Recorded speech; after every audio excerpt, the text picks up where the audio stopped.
Welcome to Columbros, the podcast where bros talk about Columbo. I'm your number one Columbro, Jeff Grubb, with my other number one Columbro, Mike Minotti. How's it going?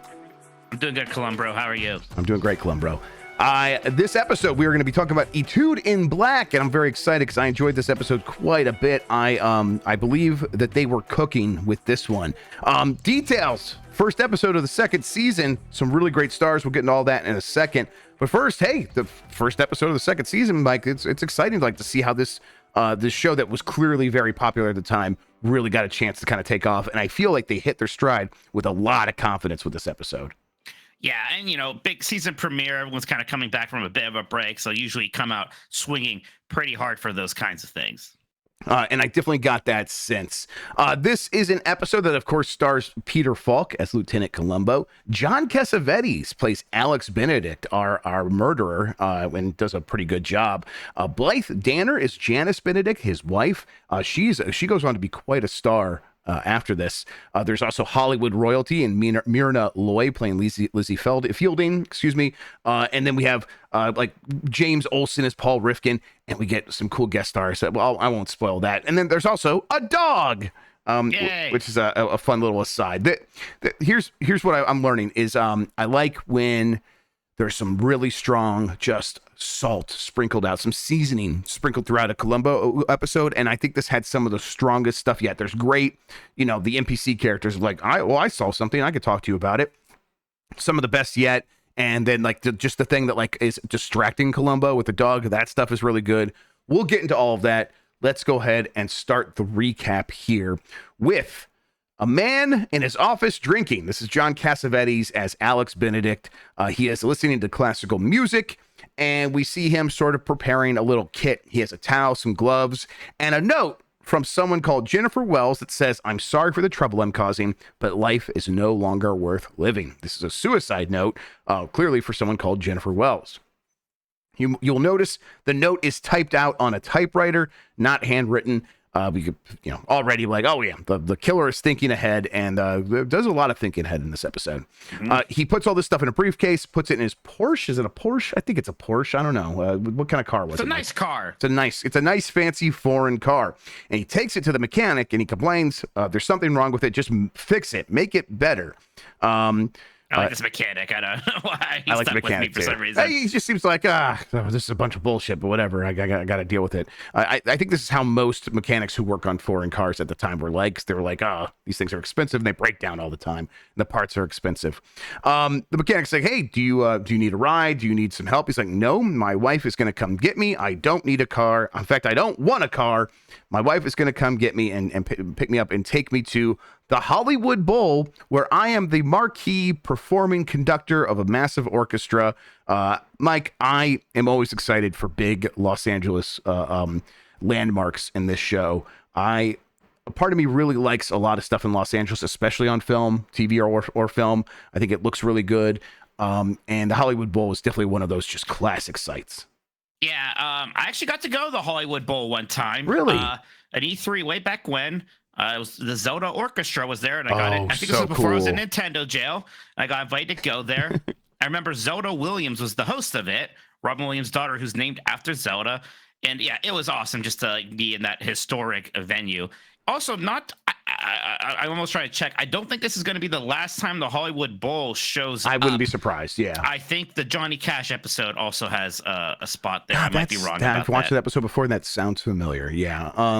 I will say that this episode also feels like they are dialing in the LA tone a little bit more. Yeah. There's just a touch more seediness. We'll get to that here in a second, actually. And I don't know. I really like that choice. It feels like a strong choice, and obviously it's something they could do. And hey, the show's doing well. What are its strengths? I think that's one of them. Yeah, I might be making that up about the Johnny Cash. It might be some other outdoor venue, so don't quote me on that one. Sure. We'll find out eventually. Please forgive me. So Alex Benedict he's at the Hollywood Bowl, and he's got his whole tech team there getting things ready for a big performance that night. And he's making demands of his tech team. He's kind of being a bit of a diva. He seems like a bit of a jerk, right? He's got, prima donna. Big ideas about the camera angles. The camera angles, and they need to be in a certain location, which actually will play into some of the evidence later. The cameras need to be at certain angles and show him kind of in all his glory up front, full frontal Alex Benedict. But basically, he gives his tech team a lot to work on before the show is going to get started in a few hours. And he tells everyone, and I'm going to my dressing room, and I will come out at 8 o'clock. I don't want to be disturbed. He gets dressed. He also tells like the guard back in the behind the scenes, like, hey, do not let anyone disturb me. I'm going to be taking a nap or whatever. I'm going to take a nap for a very long time. Don't let anyone come in here. Yes, and he kisses his wife who dropped him off. She like goes to pick up her mother, so she leaves. He's in his room alone. He gets dressed, and then we see him sort of sneak out. And he runs out, and he goes over to the auto shop, and he goes through a window that he left unlocked when he was there earlier. He actually like goes in to use the bathroom, washes his hands. Very premeditated everything, huh? Exactly. Yes, he made a big deal about, like, hey, I got to go wash my hands. I was touching this engine. Oh, gross. And he goes in and he just unlocks the window and comes back out. So now that he's snuck back out, this place is about a couple minutes walk away. Very easy for him to get to from the Hollywood Bowl. He goes in through the window. The place is closed. He gets his car. He lowers it down from the lift. Jaguar, by the way. I got an exciting update for you on that Jaguar one. makes a lot of sense, actually, now you say that. Man, Jaguar's a car I do not think much about anymore. Because that was a thing in the 90s still. They didn't make a lot of Jaguars anymore. I mean, they were notoriously unreliable, so I think I get the sense that, no, yeah, they probably don't make them, or people probably don't buy them that much anymore. They probably do still make them. But he lowers it down from the lift. He opens the garage door. He drives it out, and he drives it over to a house of what is clearly his girlfriend, who is playing piano, and they get to talking, and hey, turns out she gave this girlfriend, who's not his wife, gave him an ultimatum. You either come with me exclusively, or I'm going to basically ruin your relationship by saying that we had this affair, and so that's your choice. And she basically ultimatums ultimatums get people in a lot of trouble in Columbo. Yeah, not a good idea if you're in a show about murder mysteries. It's the kind of thing where, okay, she set it up. She's got a lot of confidence. She says, I know what's best for you. I know that you're really just afraid of losing access to your wife's money, and you don't really care about hurting her. Which, it's like, okay, yeah, you're setting that up. I think there's more to it than that. Again, we'll get to that later in the story. But he basically says, what choice do I have? I am going to accept it. So let's have a drink to our last night of our secret affair, because we are going to announce it publicly, and I'm going to leave my wife. But first, play some Chopin for me. But please, distract yourself. But first, play some Chopin. Exactly. She plays Chopin, and then he goes over, gets his suitcase out, and gets out the murdering kit. Here we go. I got a nice little towel. I'm going to wrap that around the ashtray. I'll put on my gloves. And then he goes and whacks her in the back of the head. I'm like, oh, okay. I mean, this doesn't seem very elegant. And then it gets a lot more complicated from there. That's what I thought, too. I was like, with all the other things that premeditate, we're just going to smash her in the head. Okay. Yep. But it is way more complicated than that. He takes her into the kitchen. And the bird freaks out, too. Don't forget about that. She has that expensive pet bird. The bird is not excited about this. I guess the bird is excited, but yes. Negatively so. Yes, it's excited, parentheses negative, yes. It's a cockatoo. The cockatoo is What'd you call me? Yeah, I called you a cockatoo, and I'll do it again. Damn. He takes her into the kitchen after the bird freaks out, and he basically makes it look like she was trying to commit suicide by leaving the gas on the stove after blowing out the pilot lights. And then to explain the bump on the head, he has a chair in front of the gas stove where she was apparently sitting on. And he does this thing where he like sits on the chair and like pretends to fall on himself so he can like measure where she would have fallen. And then he puts the body right in that spot and stuff. Like there's like a lot of like cool little touches to this murder, actually, Mike. Yeah. I'm like, at this point, I'm like, oh yeah, this seems like a pretty solid one. I was pretty impressed by the setup here. What do you think? Yeah, exactly. Because at first, like, well, that seems messy. And then, like, as it actually plays out, you're like, oh, okay. So the hope is that, that we're going to explain the head injury because, yeah, she just smashed her head on the door of the oven as she passed out because of all the gas and everything. Like, okay, that's a bit more clever. Yep. So he also goes to his murdering kit, gets out the suicide note, and he goes and takes it over to her typewriter, lines it up, gets it all put in place. He even does the thing where he's like, I'm going to press the space bar so it's lined up at the end of the sentence here, so it looks like she just typed it out, and it kind of sets everything up perfectly. And then he gathers his things. Yeah. I'm sorry. Did you ever get to play with a typewriter much as a kid? Because they were still just barely a thing when we were young. Yeah, I definitely had a handful of typewriters that belonged to my family and to like grandparents that we inherited when they passed away. And so I had like some mechanical keyboards that I would play around with, and then there was an electronic keyboard that I definitely used to write a couple of papers in like junior high / middle school. So yeah, my grandpa, one of my dad's like first doctor's offices I went to as a kid. God, was there a bunch? Just like all the nurses and the people working in the office probably hated us. We just kind of ran roughshot. They had a typewriter in there, and we just kind of would play on that thing, and it was like pushing too many buttons at once, and they get it all jammed. Yep, like exactly. Yep, did that a million times. Absolutely. Alex gathers up his things, and then he leaves. But as he's doing so, the flower lapel that he's wearing as part of his tuxedo, because he did get dressed for his performance, it falls on the ground beneath the piano. He does not notice. On the way out, there is a girl, a neighbor in the yard, just right across the way, playing with her dog, and he's like worried that she's going to see him. But he's just like kind of sees that she's looking away and is distracted by the dog, and he kind of beelines it to the car. And it seems like she probably didn't see him, but we didn't see the entire scene as he's driving away. Maybe she looked up at some point, but as far as we could tell, it didn't seem like she saw him. He takes his car back to the shop, gets it all put back in place. That's off camera. And then he runs back to the Hollywood Bowl dressing room, and he's there in his dressing room when his wife and mother show up, and everyone's like waiting for him now to actually start the show. And he was able to get back in time, and basically he just starts conducting, and he's conducting the show. Although a star piano player seems to be late for some reason. That's right. How yes. upsetting is that? Yes. Yeah. Yes, she is the star piano player. And so Alex actually, because he's worried, like, she's always late. You know what? I'll call her. And he gets on the number, talks to the operator, and he's like, operator, connect me to 555-7191. And as he like says this number from memory, his wife is like, what the fuck? It is the first, aside from the lapel thing, as we'll see, this is the first big mistake. Like, wow, yes. You sure do know that number pretty well, huh? Yeah, and like the camera like pan whips over to the wife and like zooms in on her face, and she like whips her head around. It's like, really... By the way, this wife is played by Blythe Danner. Yes. The mother of Gwyneth Paltrow. Yep. Who is, in fact, pregnant with Gwyneth Paltrow during the filming of this episode. No way. I did not know that. That's nuts. Later on, there is a tennis scene, and you can detect a bit of a baby bump. So Gwyneth Paltrow is making her acting debut, we could say. That's nuts.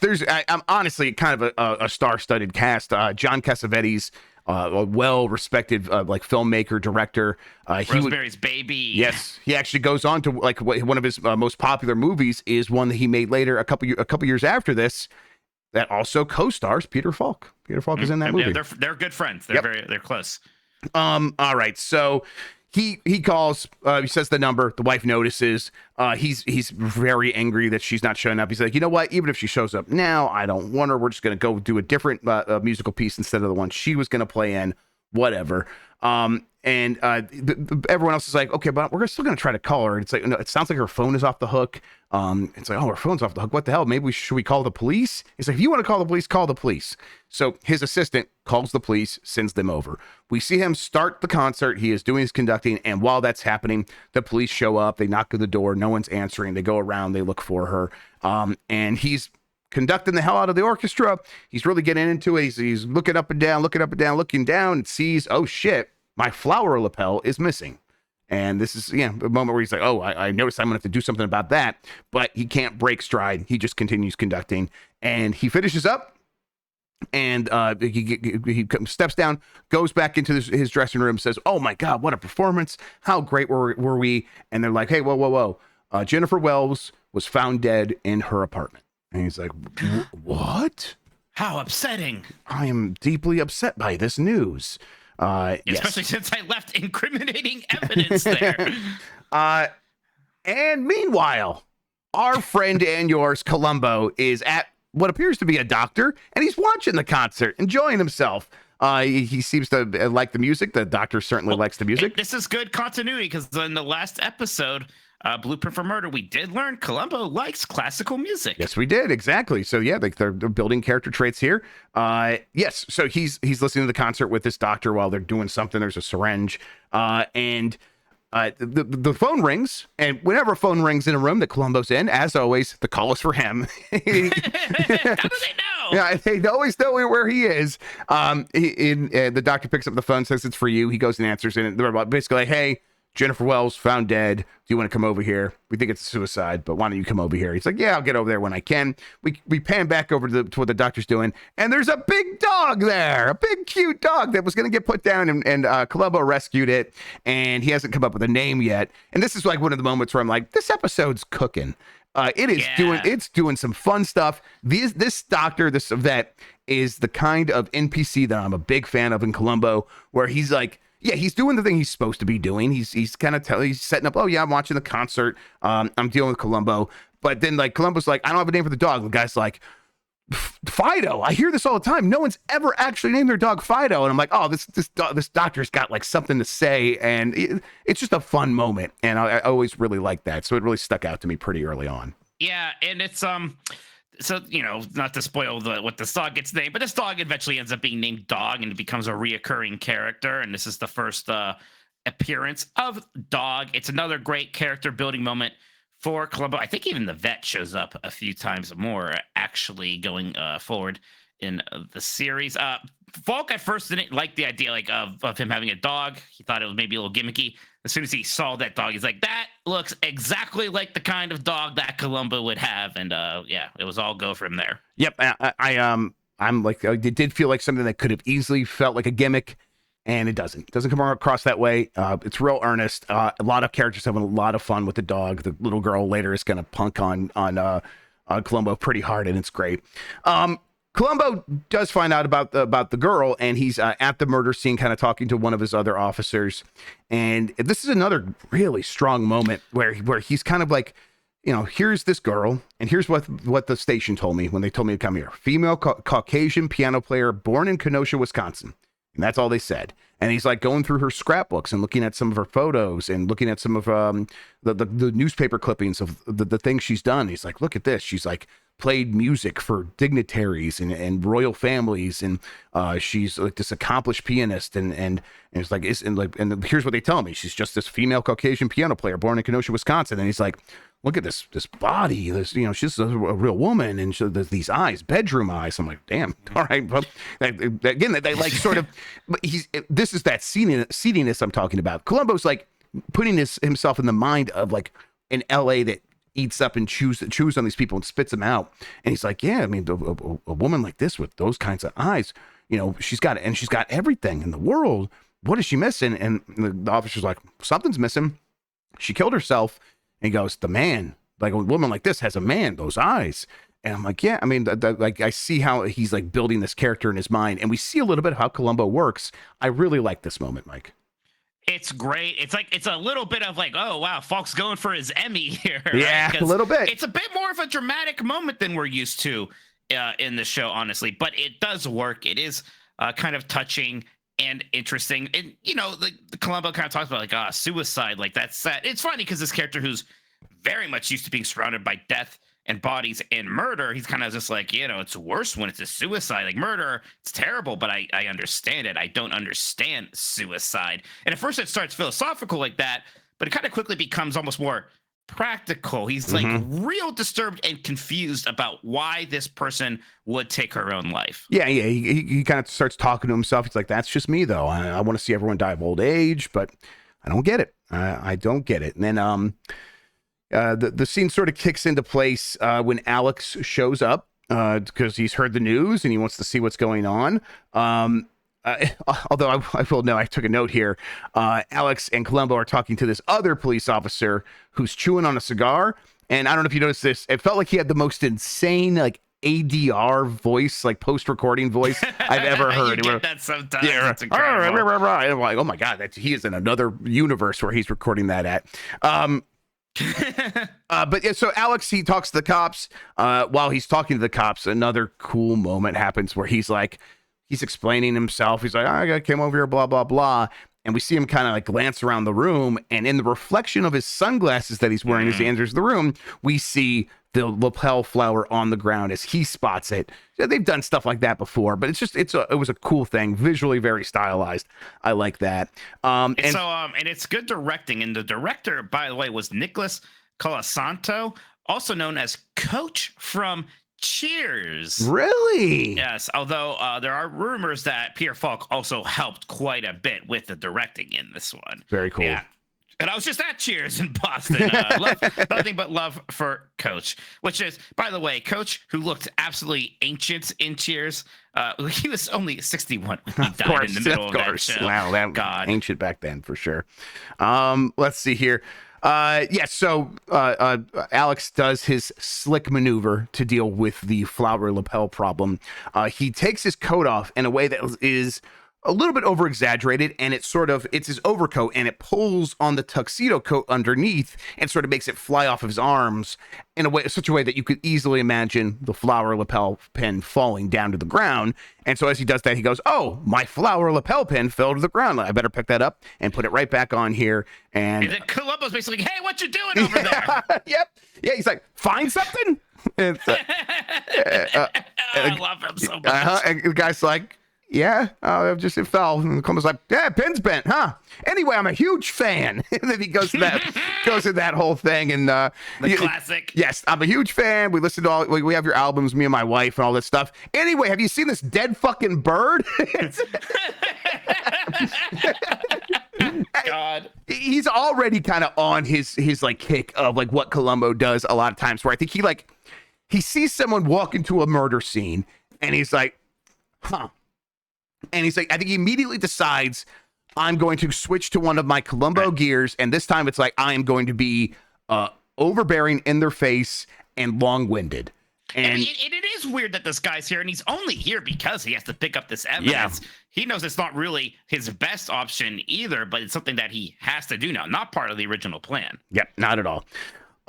So Columbo starts asking him some questions like, "Hey, she was like going to go leave at some time, and you had to be there as well. What time did you get there?" He's like, "I don't know, 5:30. He starts talking about timelines, and Columbo's like, "Oh, did you drive there?" He's like, "No, my wife dropped me off." He's like, "Oh, you don't drive?" He's like, "I do drive. My car was in the mechanic." He basically like explains all the stuff that we got to set up, and Columbo's like, huh.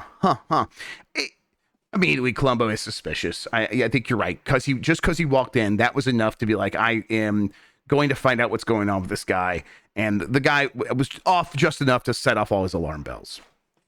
Yep. He's not the only person who bursts in, though, during all this. That's right. Paul burst in. Paul is one of the people in the orchestra as well. And he is trumpeter, and he is distraught. He says, "Why would she kill herself? She could not have. She wouldn't." Alex, who is the conductor of this orchestra, so he knows Paul very well, says, "Relax. Come talk to me in my office tomorrow. Go home, get out of here. She did kill herself. We'll talk about it. Just go, just get out of here." And Paul does listen to him. He does seem like he seems distraught enough that he hears like, "Hey, she wouldn't have killed herself. I need to tell someone." But when he gets the suggestion to like get out of there, he doesn't like fight against that. He dips as well, which I was like, huh, okay. I thought he would, this character like this would fight more against that. We find out maybe there's more going on with Paul later.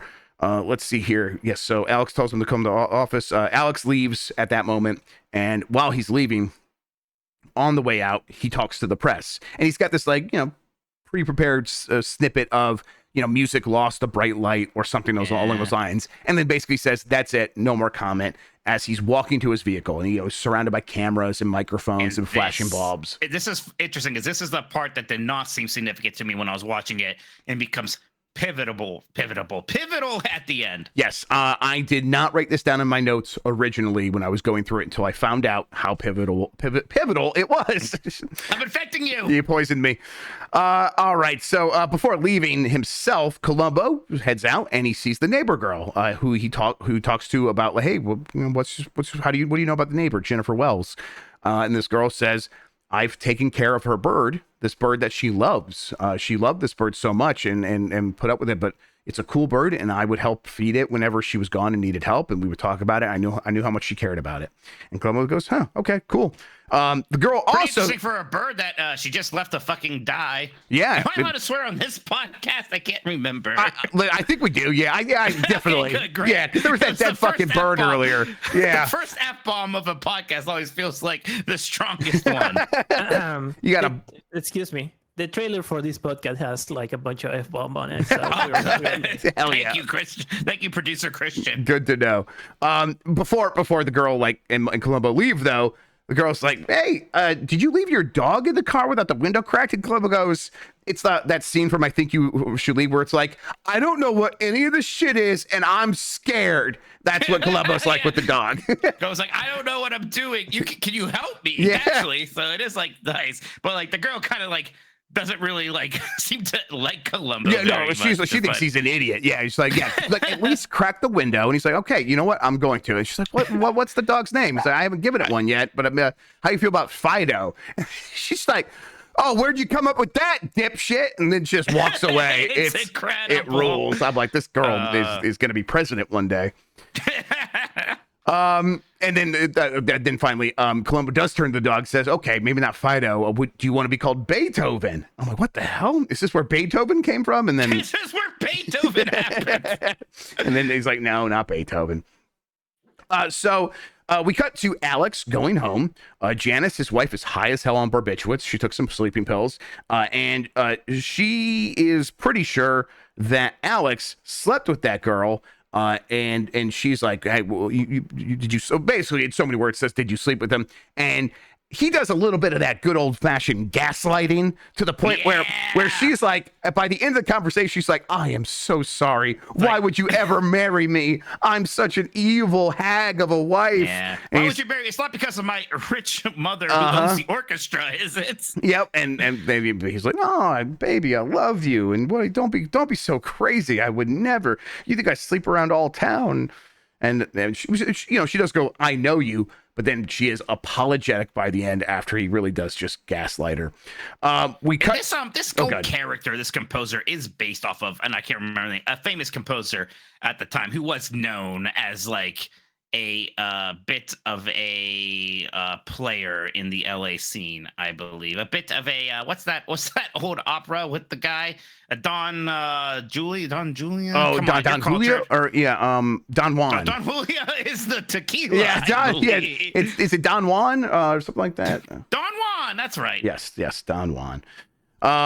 Yeah, I mean, God, when I was seeing this, the thing I thought of the most was Tar, which is that recent the Monster Hunter movie. No, yeah, the Monster Hunter movie. Yes, yeah, exactly. Yes, which it has very similar themes of a composer taking advantage of their situation and then people sort of calling her out on it. Now that movie's like about like cancel culture or whatever, and it's very fantastic. And then it ends with a Monster Hunter concert, which is one of the best scenes in the history of the world. So I was thinking a lot about that. Anyhow, let's see where we're at. Alex went home.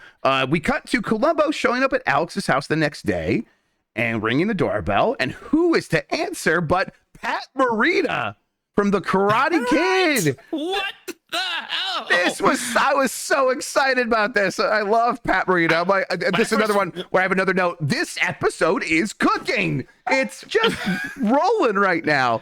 I was watching episodes of Fred, and he was like, "Is that Pat Morita?" Yeah. I was like, "Oh my god, what?" Because there were a lot of stars already in this one. And here, of course, Pat has a very bit role as a servant, but it's still great to see him. It was great to see him, and he did a great job. So Columbo comes to ask Alex for his autograph, but he is in that long-winded mode where I think he senses that Alex is one of these impatient murderers, and that if he can sort of string up, like, because Alex like wants to know what this detective thinks. So what Columbo is doing a lot of the time is he starts a thought and he's about to finish it, and then he gets distracted by something else, and he's like, "Oh, I came over here to ask you something." Can I see your room over here? Oh my God, 40 by 20 feet. That's such a big room. Well, Right. what do you pay in property taxes? Oh, I'm gonna do some math here. I bet you paid about $750,000 for this place. It's like, yeah, that's pretty spot Tangent on. upon tangent. Yes. He's like, oh, what are you doing here? You don't suspect me of like killing anyone, do you? Oh, right, and it's like it's very well written. I think if that's what because that's what the character's going for. I think they make it very believable. It's a really well done sort of. The strategy is one thing, but the way they convey it really is because I was also like, Columbo, get on with it, and then you realize like that's what he's doing, and Right. it's really well done. Exactly. Like, you're almost like, this is one of those filler scenes because this is a 90-minute episode or whatever. Yes. But, yeah, you know, I bet there was some improv going on here at the time. Oh, yeah. Too, almost certainly. Oh, probably without a doubt. Yes. Let's see here. So, they basically he just asks him for his autograph and then kind of leaves. That's like the big moment here. But it also just seems like Columbo's trying his patience. Anyhow, we cut to Alex picking up his car from the mechanic, and Columbo is already there in the car. Kind of like sitting there on the gas pedal, vrooming it. And once again, Columbo is just ready to talk about anything that pops in his head. He's like, the car, it's got leather, huh? Look at all this leather. He's like, Columbo being in the car already is one of the all-time great, like, the murderer's like, oh my God, this guy. yes, this fucking moments. guy. Like, who let this fucking guy in? And Columbo's like, so what was wrong with the car? And Alex just like says some shit like, it was sick and it need to be cured because it's foreign. It's like, okay, what the hell? You know how those foreign things Yeah, are. exactly. And you know, Columbo's doing the punching and the fainting and distracting and stuff. Eventually, he does start to get around to, I can't get over it. I just can't get why she would kill herself. And then Alex offers up his explanation. That's always the go-to like bad move for these like these killers is trying to help Columbo. Too much. Just say, I don't know. Yeah, be like I wish I know, but I didn't know her that well. And so he's like, I know artists, and she was an artist, and they get sad. That's what that's what he said basically. That's an incredible summary. Yes, Jeff. Yeah, that's what he says. It's what he says. He's like, oh, you know, they go up and then they come down, down, down. And it's like artists get sad, and so they kill I'm something themselves. of an artist myself. And then Columbo goes, well, yeah, but what if she didn't commit suicide? And Alex is like, whoa, I thought the same thing, but then I refuted it. So I'm like, did you now? And Columbo's like, well, tell me why. And the guy's just like, well, she was a sad artist, one, and two, who would ever kill her? Why would anyone kill her? And Columbo's like, yeah, why would anyone kill her? It is actually an interesting point because it is something Columbo's missing is the motive. Yes, for sure. Maybe this guy had an affair with her. But I mean, so a lot of people have affairs, and a lot of people have like it threatened to come out. Most people don't kill for that. Right, exactly. That's the kind of thing you would hear in like a lot of other murder mysteries. That's, you know, it's weak. It's not enough. Most people aren't going to kill. You're going to have a hard time convincing a jury of that sort of thing. Especially a successful, famous-ish guy like this composer. Exactly. So, Columbo starts to build upon some other things that are bothering him. For example, hey, there's that little girl who mentioned that she loves that bird, of course, but before he gets to that point, once again, he gets distracted. He's like, you know, something that the little girl said is going to stick with me until if I grow to be, hey, look at those cars. Like, Columbo. And the guy, you can tell that the guy is getting a little bit more patient. He doesn't get like so frustrated like some of these killers do. So it's like, it's a strategy that Columbo deploys sometimes, and it has varying degrees of success. But at the very least, he's like sticking with it. He does get around to the point eventually. He said the girl loved that bird. Why wouldn't she just like put the bird outside before she killed herself? She would do that. And that's where, and the guy's like, Alex says, well, she just forgot. You know, she just forgot. Again, why are you trying to help Columbo? You're just making your case worse. And then Columbo says, oh, and most people write out a letter instead of typing it out when they kill themselves. That's really rare. And then Alex has another answer for this. Like she types out everything because her handwriting is so illegible. All of her notes for our work at the orchestra were also typed out. And Alex is eventually able to shoo Columbo away and able to get away himself. Columbo stays behind, talks to the mechanic about the car, Columbo talks to the mechanic about his own car, which I'm like, as soon as he brought that up, I'm like, oh boy. Here we go. Here we go. His car, famously a piece of shit. He never replaces it throughout the series. It's like one of the character traits. He takes the mechanic over there, and basically the mechanic's like, I work on foreign cars, and Columbo's like, this is a foreign car. And the guy just turns and goes, there's limits, mate. And I'm like, that's very good. I love the mechanic. He's Yes, so good. I like him a lot too. And then while they're having this conversation, of course, he does mention basically there was nothing wrong with Alex's car. He thought it was idling too fast, but he thought that it wasn't idling too fast. Seems like there was nothing really wrong with the car. Well, that's strange. But, the mechanic does also confirm that the cars don't sit outside overnight or anything like that. They get locked up at night. Another important tidbit for Columbo to sort of piece everything together.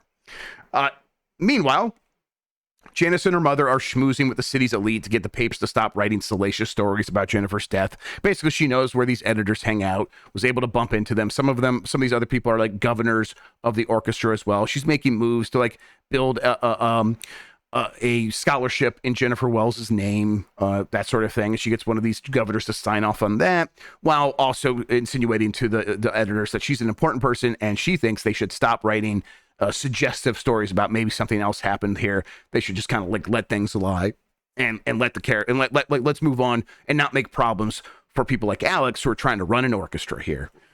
This scene, I wasn't quite sure what this scene was getting at, Mike. What'd you find here?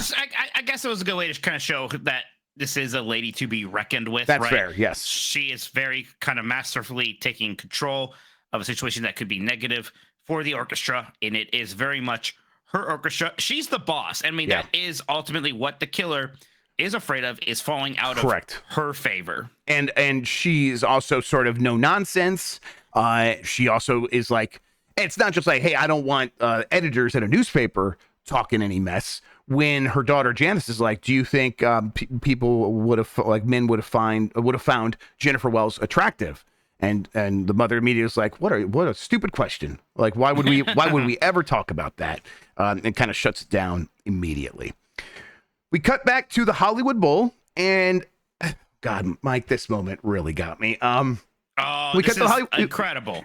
We cut to the Hollywood Bowl, and it's a really wide shot. We're basically out in like where you would walk in and you can't see the stage yet, and someone is playing chopsticks on the piano, and it took me like half a second, like, Columbo, you motherfucker, you're just on the stage playing chopsticks alone in the Hollywood Bowl.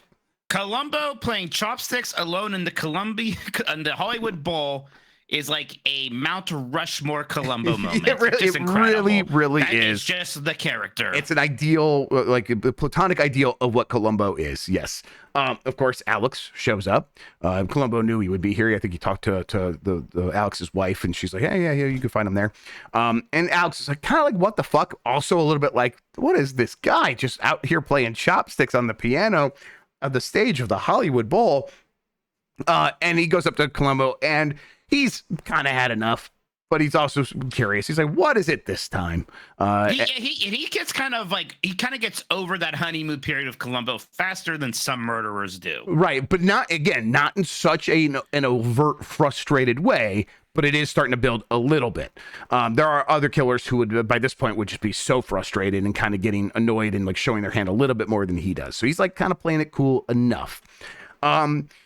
Basically, Columbo says, I got something you might find interesting. The letters, he does this whole spiel about the typewriter and the letter.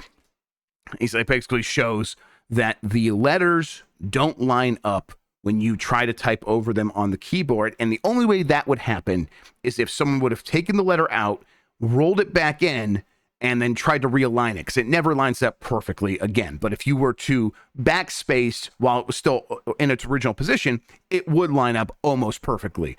And I love how much this is very specifically 70s murder mystery clue. Right? Yes, very, very much so. Yes. But it's great. It's perfect. Like, yeah, that's exactly right. You can't exactly line it up ever. Yes. And it's the kind of thing, again, I want them to have this kind of stuff. Date the show. That doesn't matter to me. Yes, I want that sort of thing as one of the clues frequently in this show. And then, clearly at this point, Alex understands what is happening here. And he shifts gears now at this point. He's like, but who would have done it? And Columbo's like, the murderer. It's like, yeah. And Alex like it laughs at this. Basically, he's like, oh, okay. I kind of get what you're putting down. He's like, okay, well, I'll play along. Like, what kind of murder? He's like, well, maybe somebody who knew her. Maybe someone who could get in. A man could get in and out whenever, because he was expected to be there, or something like that. And then, again, understanding what's happening here, Alex is walking away. Like, okay, whatever. I'm just gonna go take a nap. I'm gonna go take my nap. As he's walking away, Columbo does this, on Peacock, when you start these episodes, they do like that, Instagram sort of like, here's like 5-second snippets. I cover my ears and close my eyes during that, Jeff, actually. Right. I think that's a good call. For me, it's like the kind of thing where I'm like, I get a little bit hyped for these things. I'm like, oh, I can't wait to see that happen. This one, I'm like, maybe I would have been happier not seeing it. But whatever. This moment where he just turns like, suppose it was you. As he's walking away, that rules. It's a really good moment because it's like putting some of the cards on the table. Exactly, yeah. And again, like it's always a game that Columbo's playing. It's always like again, punches and feints and dodges and that sort of thing. And it's like I think he's realizing I need to change the game at this point, and he does that. And he says, "Suppose it was you." And Alex is like, "What's that, bitch? I did not hear what you just said." And he's like, "Suppose it was you." It was like a very good moment. Again, when he clarifies that he's like, but then he steps back. He's like, just hypothetically, let's just run it. Let's run through it as if you did it. And then he lays out exactly what happened. He's like, hey, you dropped the car off the mechanic, had your wife drop you off here. You walked over there. I tested it out. It's a 3.5 minute walk. That's pretty easy. So you walk over there, you take the car out, maybe through a window you left open or something like that. You get in the car, you drive it over there, you drive back, and then you sneak back in the Hollywood Bowl. No one would notice you. You know this place pretty well. So all that seems like it would work for me. And, Alex, again, fully understanding what's happening now, goes, that's pretty thin. I'm imagining what that would sound like in a court of law, and I think that'd be pretty easy for people to go, oh, yeah, or like and actually this builds up into another one. But he's like, yeah, I'm imagining what that would look like. It sounds pretty thin. He's like, yeah, pretty thin, except for the mileage. You forgot about the mileage, and this is another good bit because this is something that does still happen today. So I was like, oh wow, yeah, good point. The mileage, when you take your car to a mechanic, they write down the mileage right away. Every time that I've ever taken my car to a mechanic, they want to know the mileage right away. So they wrote it down, and Columbo's like, and I was sitting in your car before you came to pick it up, and I looked at the mileage. He wasn't just being a goofball. That's the reason why he was in there. There was 9 more miles on the odometer than there was when you dropped it off. And I measured it. I drove from the mechanic to Jennifer Wells's house and back, and it's exactly 9 miles. And Alex is like, well, maybe the mechanics tested it out. And he was like, they don't remember doing that. And Alex like laughs. And again, it's like, okay, so some forgetful mechanics, that's going to be your basis of this case or whatever. And it's like that now everyone knows what's going on. But this is like, again, cards on the table, really strong moment. Yeah, cards on the table earlier than usual. Yep. And it's clear, we always kind of know that Columbo figures it out pretty early. It's seeing him lay it out that he knows. It is just a matter of evidence now. Yep. There's one more thing here where Alex is like, I know you don't agree, but I've convinced my superiors to assign me to the homicide case. That's my specialty, homicide. So he was able to convince his superiors that she did not kill herself. It was kind of a good, STFU moment because he's like, well, nope, it's not homicide, it's suicide. He's kind of like, yeah, well, my superiors agree with me, actually. Yep. We cut to Columbo going to see Paul from earlier, the guy that burst into the murder scene and said she wouldn't have killed herself. A trumpeter. Yes, trumpeter. He's playing some Persona soundtrack music, Mike, at a bar. All right, that's a low blow. Paul is pretty wasted, and he talks to Columbo. Basically, seems like he doesn't want anything to do with any of this. And he tells Columbo, I was in shock that night. I didn't know what I was saying. I've gotten over it. Life goes on. He just does not seem like he wants to deal with any of this. He's like, and Columbo's like, well, I'm investigating because you think she didn't kill herself. Why don't you think that? He's like, I don't know. You guys go figure out. It's your job. Leave me alone. This is another great scene. And it just shows the difference between Columbo talking with a murder suspect and the kind of character he plays around them. And then talking to Paul here, he kind of has the full-on police face on, right? He's being a bit more direct, a bit more severe with Paul here. Yep. And it's again, like just a strong episode across the board because of moments like this where these are the smaller roles, and yet I feel so much from this character in these little moments. It doesn't take a lot to get across a lot of emotion, and it's all in this performance. It's really well done. We quickly cut to Columbo going to see Alex again, but first, while on his way to go see Alex, he sees Janice first, his wife, Alex's wife, who was playing tennis. Columbo mentions to her that he wants to see anyone that knew Jennifer intimately. Janice gets upset at this, and Columbo's like, "Oh, I didn't mean it that way. I don't calm down. I'm not trying to cause any problem." Basically, she's like, "But no, Alex doesn't mingle with his artists' personal lives, so this is a pointless pursuit that you're doing right now." And then she storms off as Alex shows up, and Columbo's like, "Well, you know what? She set me straight. I guess I should get out of here," and just leaves. And basically, kind of feels like this was him coming in, throwing a big sloppy punch to cause a problem in Alex's life, maybe to set him off balance a little bit. And Alex and Janice do end up fighting about this. The lady doth protest too much, methinks, right? Yes, exactly. He would absolutely never, ever in a million years have an affair. Right, and Columbo can sense that she's very upset to the point where, yes, he knows what's going on, and that's as much information as he needed. Of course, a lot of this is set off by that conversation with Paul. Also included an important tidbit. Paul was dating Jennifer, was dating Jennifer Wells, and then they stopped because she started seeing another man who she described as new and important. That's the information that he got there.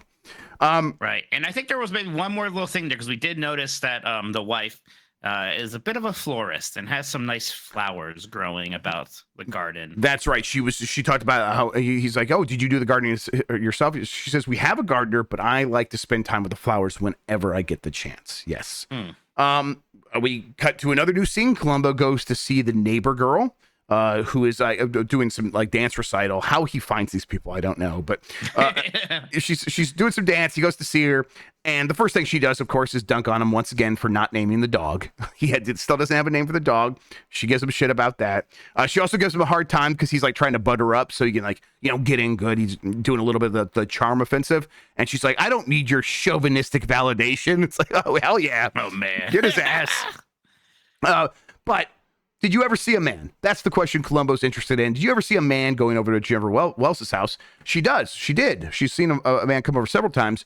That day, the day that she died, she saw a man in a tuxedo over at the house, leaving the house.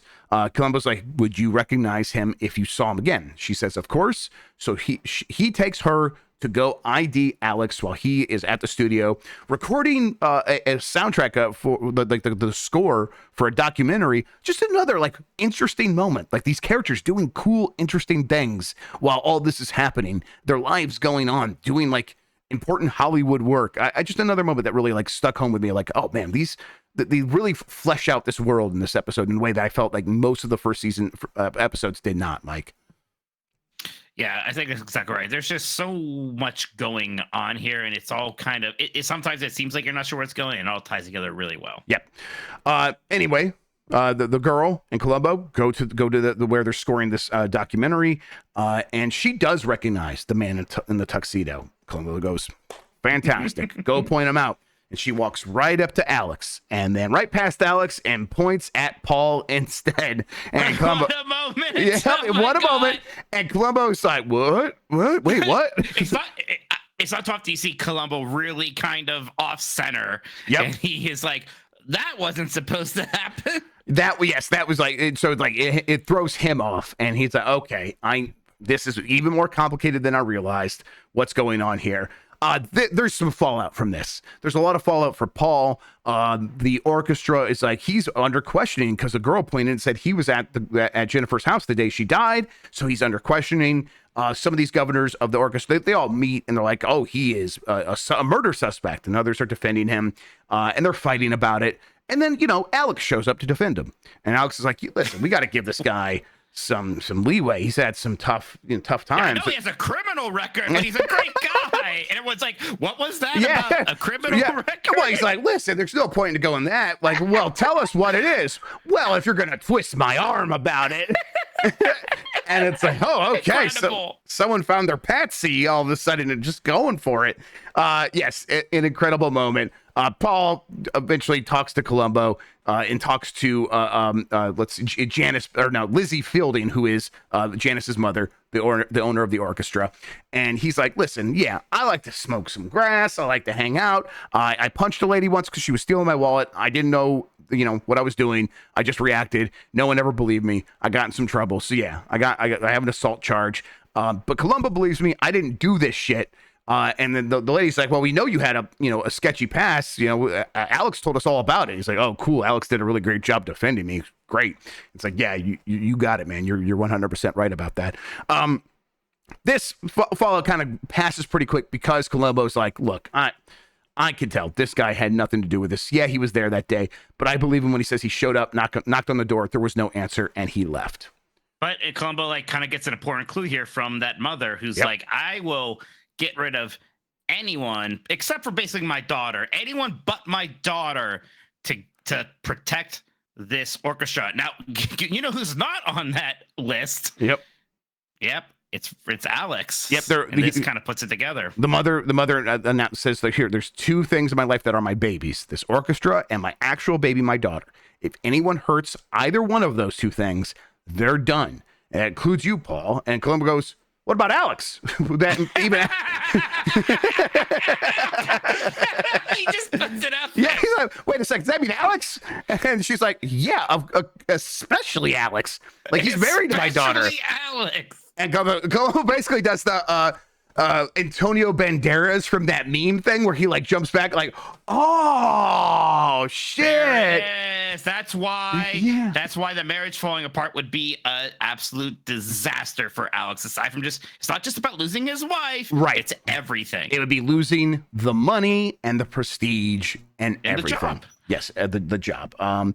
So Columbo's like, okay, well, that's an important thing. There's still some stuff missing, though. He's got the dog, takes it back to the vet.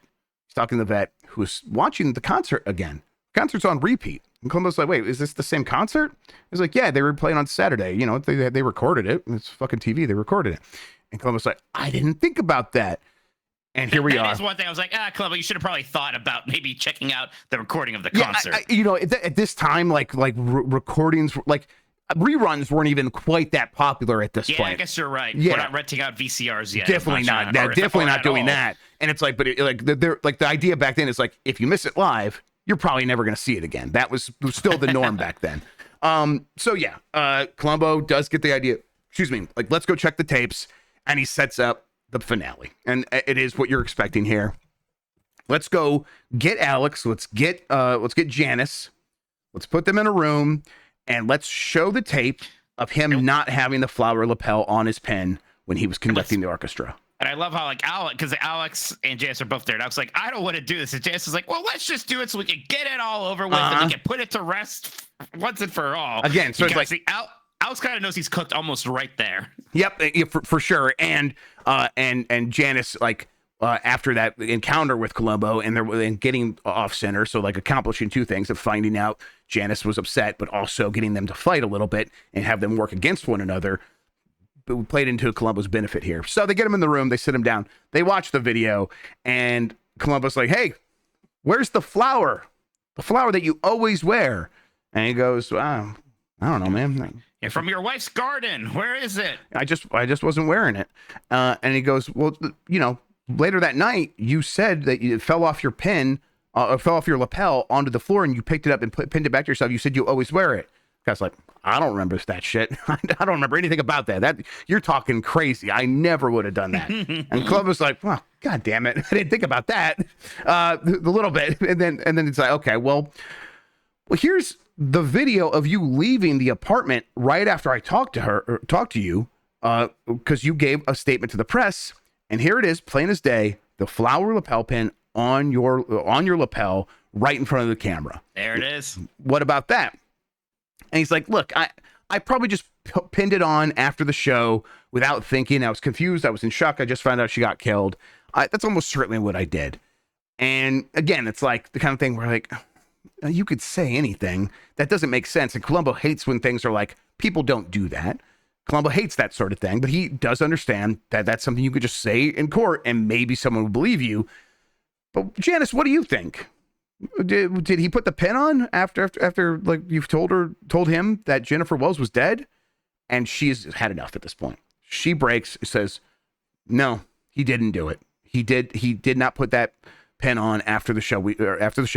We just talked about her death, and then he went over to her house, and that's it. And Alex knows at this point, and Alex quickly just jumps up and goes and whispers in her ear, I love you. I'm guilty, but don't think I didn't love you. And it's like this moment was like the one that really got me. And this is like a really good moment. It's like at this whole time, I did assume that it was about losing the money because that's the way they set it up. And I'm sure a lot of it was that. But I do believe that this character actually also loved his wife and did not want to hurt her. And that was actually the bigger motivating factor actually for this character, which kind of puts a lot of different stuff in a lot of different light. And I really appreciated that moment. But what would you think about that? I think that's interesting. I didn't necessarily think of that myself when you say it. Yeah, I can see that. And it is, I'm glad it's that. I'm glad it's not just so simple as like, oh, Right. yeah, that was just like the money wife, right? Like, no, he did have feelings for her. And he knew what he was doing was wrong. And for some reason or another, he couldn't help himself or did it anyways and did terrible things to try to solve that problem because he felt back in the corner. And it obviously doesn't come close to justifying it. But you can see how maybe that could happen. Alex at this point gives himself up. And I don't know how I feel about these moments, Mike, after that moment where basically he just goes up to Columbo. He's like, man, you are a really good detective. This is kind of embarrassing. Can I just be taken down? Can I just have one of these officers take me down to the station? Let me shake your hand. Genius. And it's like someone killing a young girl and then being like, well, wasn't this just equals sparring in a battle of wits? Shake my hand, genius. I almost got away with it, right? Kind of him treating it like old sports going after one another. Yeah, that didn't sit so well with me. It's like this character did a really terrible thing. He just snuffed a woman out because he didn't want his life ruined. He should not be getting sort of this honorable treatment at the end of the show, I felt like. But yeah, you're right. And it's an interesting point of Columbo. It's something that he'll admit to kind of later in a later episode where he sort of spends time with these killers and he has to really learn them. Yeah. And sometimes he even kind of finds himself liking them in some weird twisted way that he knows is wrong and it doesn't like undo what they did, but there is this kind of weird relationship that develops sometimes, and in some twisted sense it is a game, right? I mean, yes. That's what we are seeing in the show. See it constantly. Is a game playing out. If justice was an absolutely just pure concept, well then he would have been taken by the angels or whatever the moment that he committed a murder, right? Yep. But it's not that. That's why we need our own kind of earthly angels like Columbo to get in there and set things right. And that what you said there is where I usually end up when I think about it. It's like in the moment this doesn't feel good, but appreciating like what is happening here between these characters and appreciating what Columbo goes through and sort of putting himself in the shoes of all of the main other characters in any one episode, the murderer, the victim, anyone else that's involved, and seeing him go through that process. It's like this necessary evil he needs to perform to understand the evil that he's encountering. I get it. At the end of the day, I get it. It's just in the moment. It's like, oh man, no, you're not honorable. That's not what this is. But yeah, overall though, Mike, I really like this episode quite a bit. Very good episode. I mean, it's a fantastic idea for a killer, a composer, this kind of hoity-toity, high society composer. Just makes for a fantastic scenario, and that's what we get here. Yep, absolutely. How would you feel about like this killer compared to some of the other killers? I mean, the killer isn't necessarily, I think he's probably in the upper half, not like the top tier, I guess I would say. Well, actually, we do the Killer Hall of Fame, excuse me. So right now, the Killer Hall of Fame, which will have 3. Actually, should we do one for each season? Okay, maybe we can do that. We can so right now we have the Killer Hall of Fame is Dale Kingston, Ken Franklin from Murder by the Book, and Beth Chadwick.